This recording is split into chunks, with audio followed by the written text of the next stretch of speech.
SNP leader Stephen Flynn. Thank you, Mr. Speaker. Can the Prime Minister please share his Christmas message for children being bombed in Gaza this winter? Prime Minister. No. Mr. Speaker, nobody wants to see this conflict go on for a moment longer than necessary.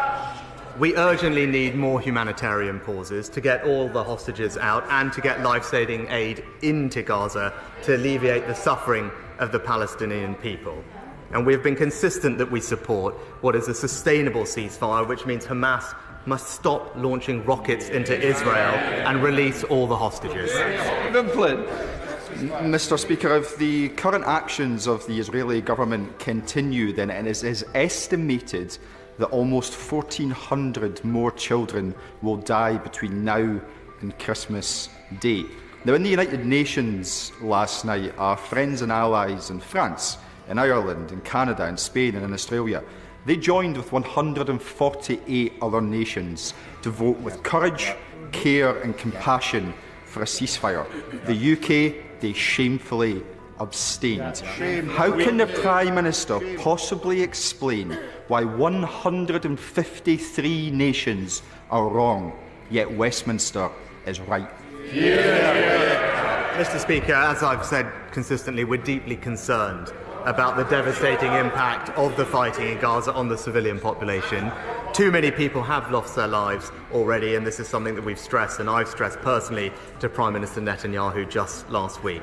What we are doing practically is to get more aid into Gaza, Mr. Speaker. The Foreign Secretary is appointing a UK humanitarian coordinator, and in my conversations last week with Prime Minister Netanyahu, I pressed him on opening up the Kerem Shalom crossing so that more aid can flow in, and we are actively exploring the opportunity for maritime corridors, something that the UK is well placed to lead, and I can give him my assurance that we will work night and day to get more aid to those who desperately need it.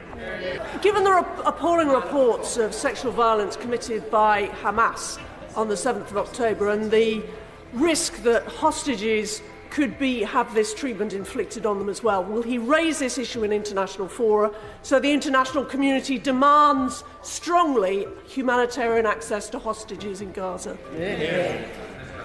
Mr. Speaker, the reports of sexual violence perpetrated by Hamas are deeply shocking.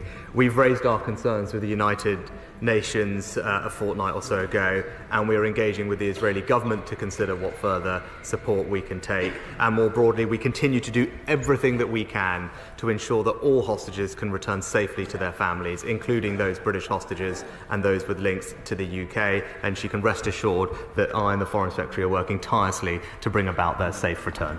That completes Prime Minister's questions.